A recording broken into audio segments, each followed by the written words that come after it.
Alrighty, so here we are outside, and look at this. I'm sorry for the wind and for the traffic, but I just have to deal with that. But look at how they bounced back. Absolutely phenomenal. So there's a few plants, such as this one here, that is just coming up exponentially.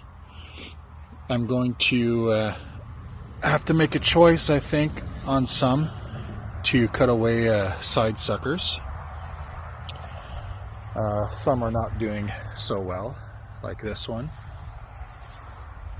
and this one here. They had a little bit more damage to their main stalk and had to basically regrow from scratch. But others, just gorgeous. This one here too, great prize, great prize.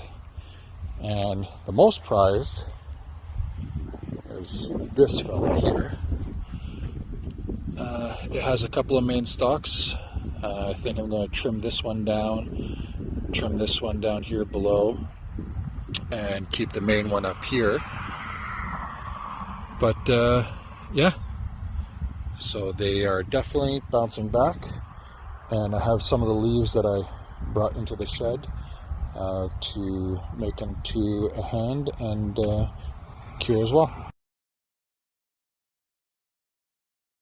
All right, into the shed. Got this gorgeous little hand here. It's yellowing up very nicely. It's been fairly humid here the past few days with a lot of rain.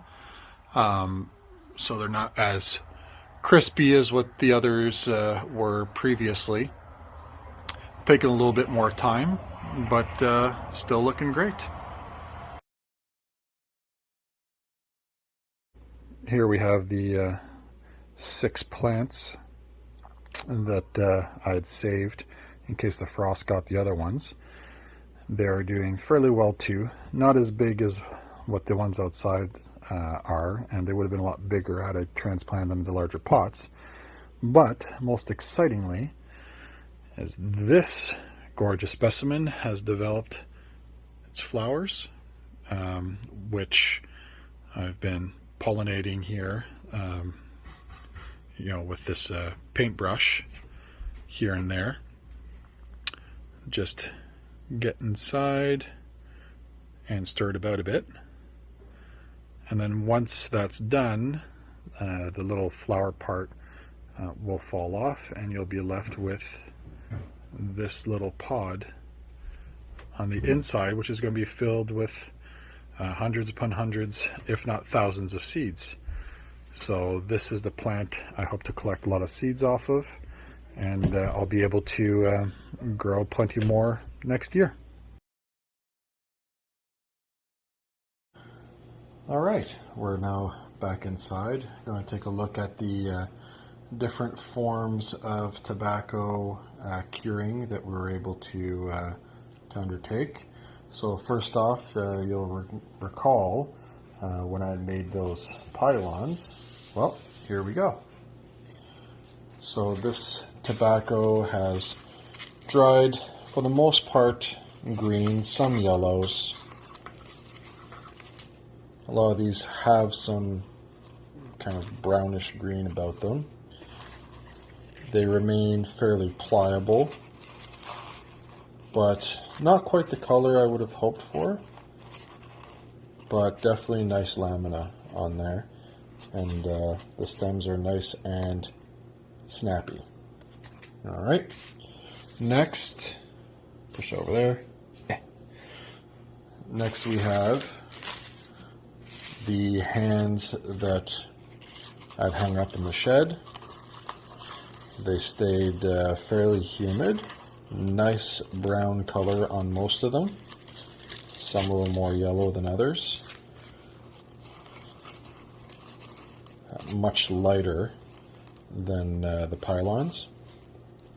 Also very dry, snappy, gorgeous looking stuff. And then push that off a little further. All right. Here, these are the kind of the smalls that I had, some of the leaves that were kind of just yellowing, some of the baby leaves, if you will. You know, they turned out a nice little brown, some of them fairly green. They smell very strong, I'll tell you that much. And you know, I didn't do anything fancy with them. I just kind of laid them out there in the beside where I was kind of growing them. Just picked them off laying there, and as they turned yellowish brown, I eventually just put them in here to cure, and that's a nice little bottle cure on them.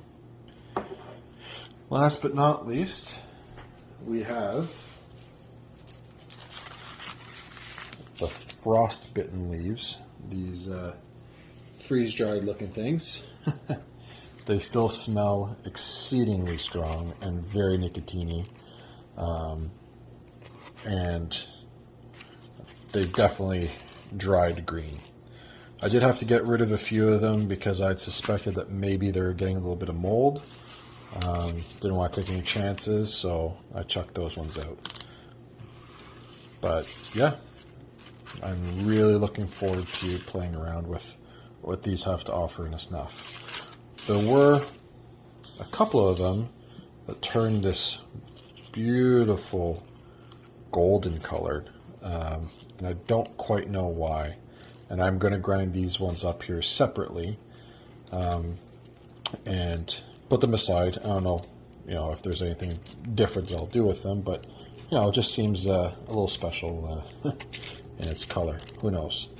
So the next time you see these leaves, they will all have been ground down, buzzed down, and sifted and made into individual tobacco flowers, which I'll then use to progress and make some little sample snuffs.